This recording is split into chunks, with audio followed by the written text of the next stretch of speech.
Hello, everyone. Welcome back. The Sun, the blazing heart of our solar system, is changing, and not in small ways. Imagine a force so massive that it powers life on Earth beginning to subtly weaken. Over the last 50 years, scientists have noticed something remarkable.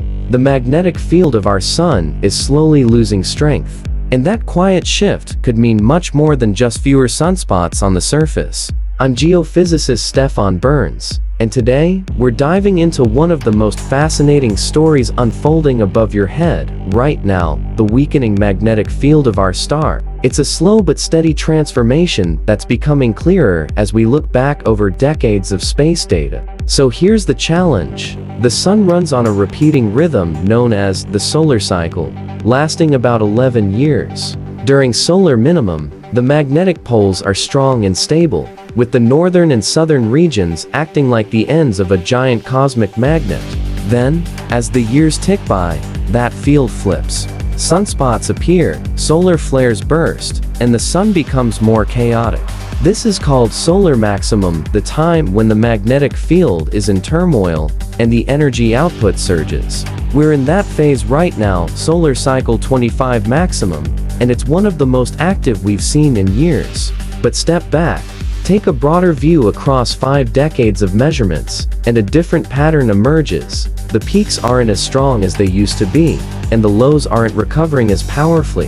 The field that wraps around the Sun shaping space weather, shielding the planets, and driving our heliosphere seems to be fading. What could that mean for us? Well, scientists are exploring the ripple effects. You see, the heliosphere, the bubble of charged particles created by the Sun, acts as a shield against cosmic rays and interstellar plasma. A weaker magnetic field could shrink that shield, letting more high-energy particles reach our solar system.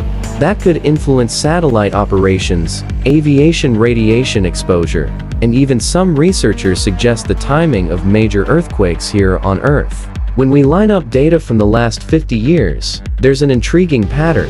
The largest earthquakes, those magnetite and higher events, often show up when the Sun's polar magnetic strength hits its weak points. The connection isn't fully understood yet, but it's hard not to notice the coincidence. And as solar cycle 25 rolls forward, the big question becomes, will that pattern continue?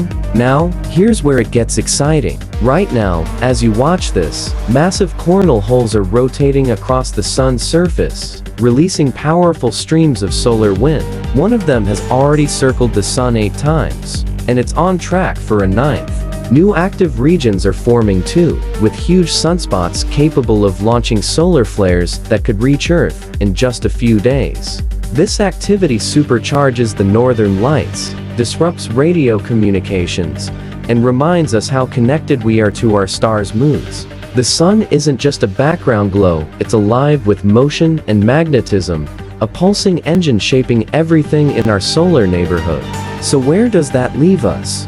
In short, the Sun's magnetic field appears to be on a slow downward trend. It might strengthen again, or it might signal that we're entering a more tranquil, less magnetically active phase in the long history of our star. Either way, the story isn't finished, and each new solar cycle adds another clue to this grand cosmic puzzle. Before we wrap up, I'd love to know what you think. Do you believe the weakening magnetic field could impact Earth in ways we haven't even discovered yet? Drop your thoughts or theories in the comments. I love reading your insights. And if you want to keep up with what's happening inside and around our nearest star, make sure to subscribe so you don't miss the next update. There's so much more to uncover, and the universe is just getting started. Thank you for joining me today.